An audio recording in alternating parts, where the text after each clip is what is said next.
Tarwater and David and introduce Brittany.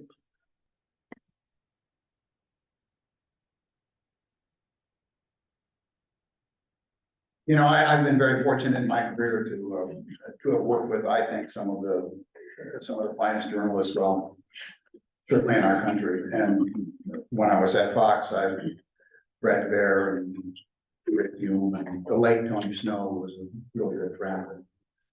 But even before that, I was lucky to work with Tim Russert and Ed Koppel and Dave Polly and Katie Couric and Tom Rocroft. But now I'm back in Knoxville, and once again I'm working with a journalist of that caliber. And the story she's going to talk about today is just one example of her hard work and journalistic integrity. And that's what it is. That's what separates those people I mentioned and Brittany from the rest. I could go on, but I think we're a little short on time. So, ladies and gentlemen, Brittany Tarwater.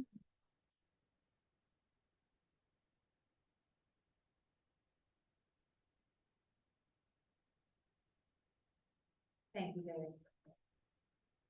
Good afternoon. Thanks for having me today. I usually have to bring these things up really high because I'm very tall.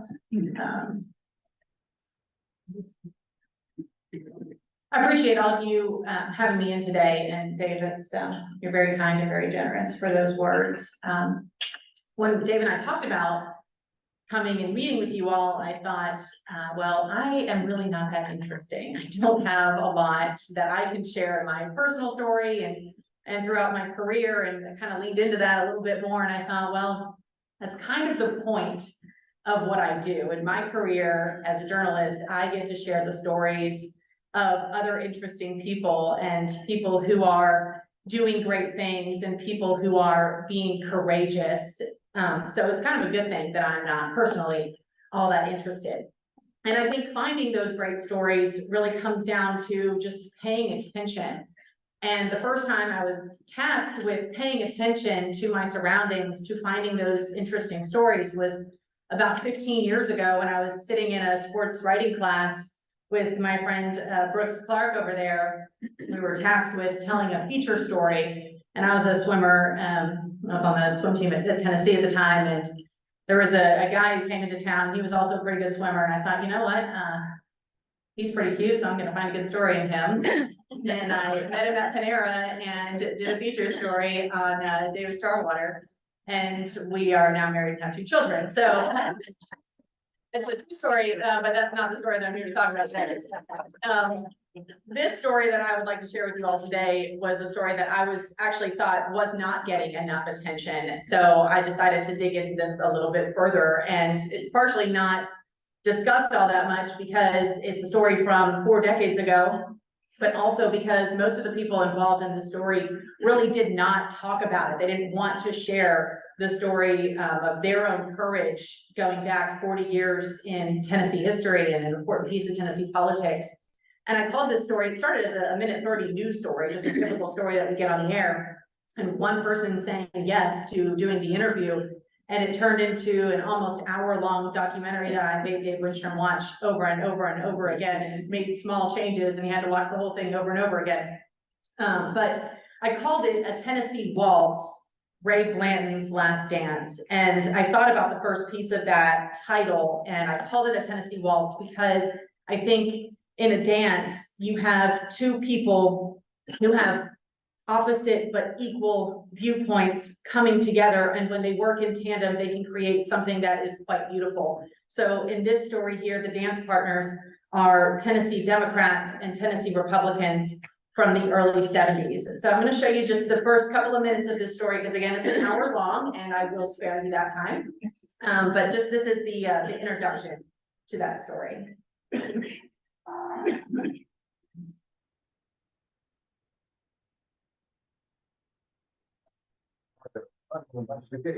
Governor Ray Blanton either had knowledge of or participated in the scheme in the governor's office to sell pardons to state prisoners, including 26 murderers. People paying cash for their release. These people were buying their way out of prison, and I knew it.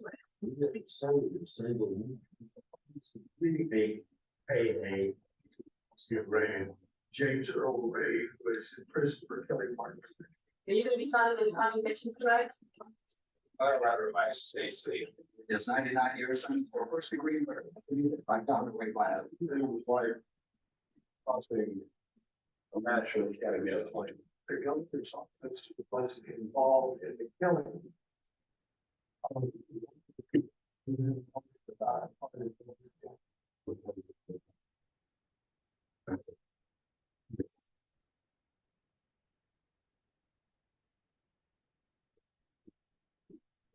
I think most employees adults. Inmates released from prison because they have the money to pay. It's a story more than 4 decades old, but it's rarely talked about because those involved have rarely talked about it. In a way that's never been done before, we shed light on how political differences were erased to end one of the state's most corrupt chapters.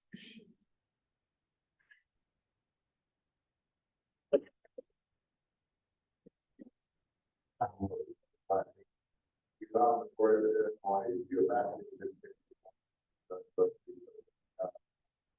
matter how deeply buried under layers of lies.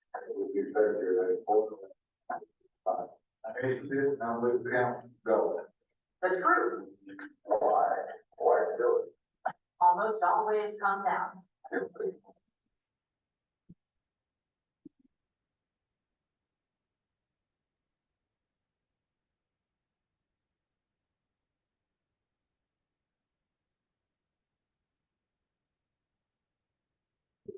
Old day in Knoxville, and I was writing my acceptance speech, and the phone rang about I remember distinctly the day I got to work early, and I was just walking the hallways thinking about this case. The Governor Ray Blanton either had knowledge of or participated in the scheme in the governor's office to sell pardons to state prisoners.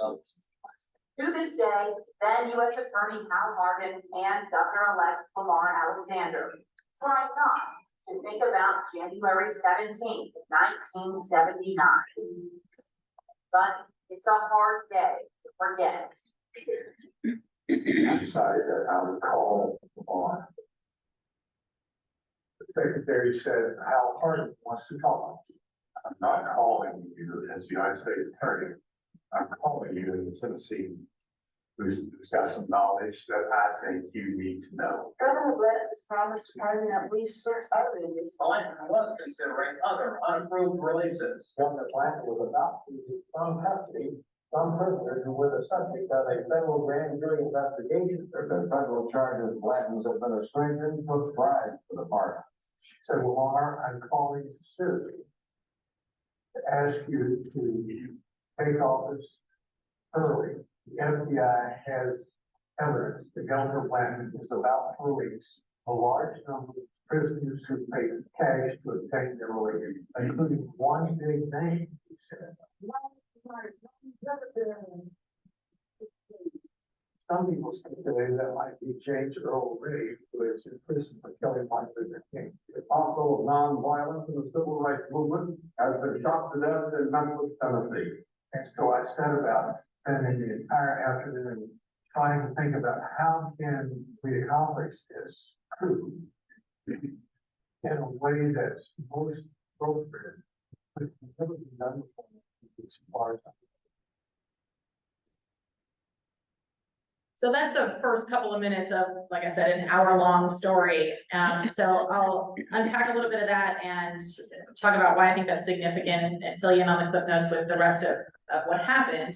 And it's important to understand first, you saw Lamar Alexander in that story, who of course is a Republican, and Hal Harden, who was the then U.S. Attorney, who was a Democrat. So that's a really important piece of the story. And these two characters were crucial to the way that this came together and really worked together to work in the best interests of Tennesseans. So understand that was happening at this point in history. It started with a guy named Roger Humphreys, who, if we back up to the mid-70s, was in jail in the Tennessee state prison system for shooting and killing his ex-wife and her new boyfriend. So he went to prison and was just a few months into his sentence, and Ray Blanton, who knew Roger Humphrey's father, got up and said, I'm gonna pardon him. He's a nice young man. He hasn't killed anybody since he's been in prison for 2 months. So he starts to be pardoned. So of course, as you can imagine, that stirred up a lot of controversy, and people were angry, and some reporters, really good journalists at the time, Carol Moraine especially, you saw there for just a second, but started looking into this, and coincidentally, the FBI got wind of that and also started to look into what was happening with our pardon and parole system. And it turned out that there were a lot of prisoners who were getting out of jail and were paying to have their sentences either commuted or to be released entirely. And there were a couple of members of Blanton's team who actually went to prison for this. So a lot of controversy that was happening at that point. This was leading up to 1978, going into 1979, and Ray Blanton was not seeking re-election. And at that time, Lamar Alexander was the governor-elect. So those two things are happening at that time. So a bunch of people go to jail, get arrested. The FBI does a big sting, and they uncover that there is in fact this pardon and parole scandal that is happening. So they go to jail, and we think that this could be the end of this story. But in fact, Ray Blanton doubles down on releasing Roger Humphreys out of prison and continues to make that promise that he will in fact get out before he is done with serving his term as governor. All right, so let's fast forward into the week of the inauguration. We talked about a date here that was really important. It was January 17th, 1979. That was the week that Lamar Alexander was scheduled to be sworn in, which was a Saturday. All right, so bear with me on this timeline. So the inauguration date was a Saturday. If we go back to the Monday, turns out there were a few people on this list who had either paid some money or their family had paid some money and were expecting to be released, and Ray Blanton only had a few days left before he would no longer have the power to do that. So on Monday, in the middle of the night, Ray Blanton goes to his office and lets 52 people out of prison, 26 of them murderers. A handful of them, the FBI confirmed, had in fact paid money to get out, and Roger Humphreys was on that list. So he made good on his promise. And the next day, of course, this made pretty big headlines and promised that there would be some more to come, because he had, 4 or 5 days left before Lamar Alexander would be sworn in as the new governor. So of course, you can imagine a lot of people are on edge. And as you may have caught on here, there was one pretty big name sitting in the Tennessee prison, and that was James Earl Ray, who was serving time for shooting and killing Martin Luther King. So people were concerned that he could empty the entire prison system. He had the power to do that.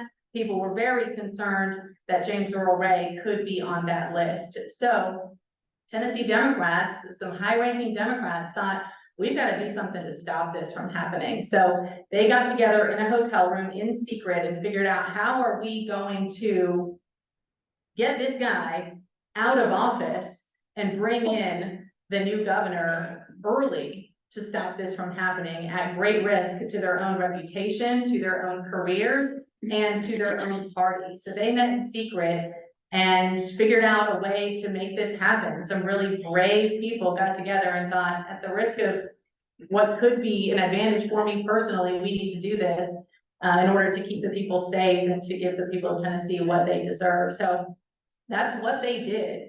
On Wednesday, the next day, leading up to 4 days before the swearing in was supposed to happen, they brought Lamar Alexander in early and said, you're our guy, you've got to stop it from happening. And they swore him in a private ceremony a couple of days before he was set to take office. And as soon as that happened, they called Ray Blanton and said, yep, I'm sorry, you're out, and our new guy is in. And they went up to his office, and he had a stack of commutation forms sitting on his office. He was in fact going to let more prisoners out who had, in fact, the FBI confirmed, paid cash for their release.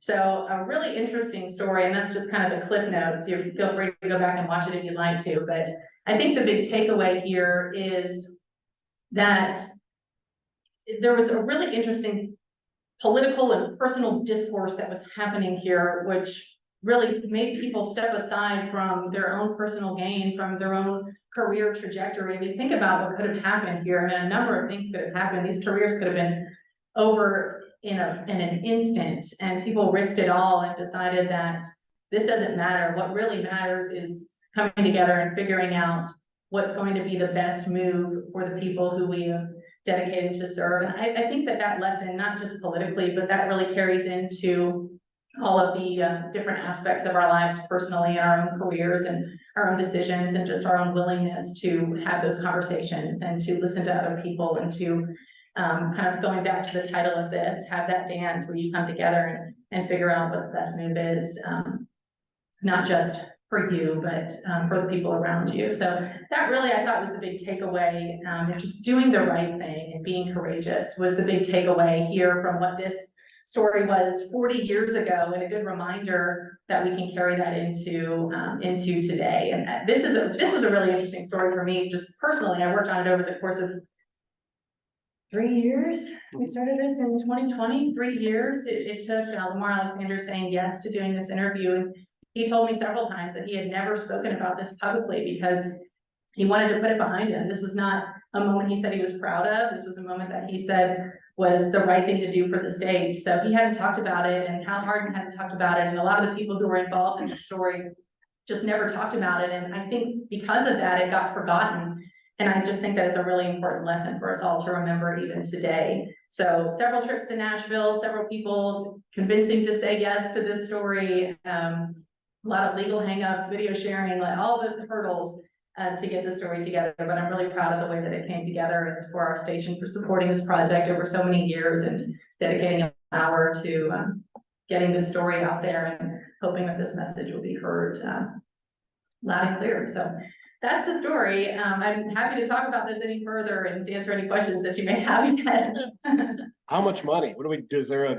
Oh, yes, I'm glad you asked that, actually. I wrote this down. I didn't want to forget about this. So, and this was just the number that was confirmed. So Ray Blanton was in office for 4 years, and it was confirmed $300,000 were exchanged in bribes, and that is equivalent to about $1 million in today's money. 650 prisoners pardoned during the time that Ray Blanton was in office. That's compared to 45 by Bill Haslam and 27 by Bill Bredesen. So just so you have those numbers. And I did an interesting point too. Was it expensive? It turned out to not be really all that much money when you split it up, but that was just what was confirmed. Of course, there could have been more than that was exchanged, but several people did go to prison for this story, but they could never link the governor to any of it. So whether or not he had any knowledge, he certainly was never charged or convicted for having anything to do with the scheme. So whether or not he knew or was involved, we will never know.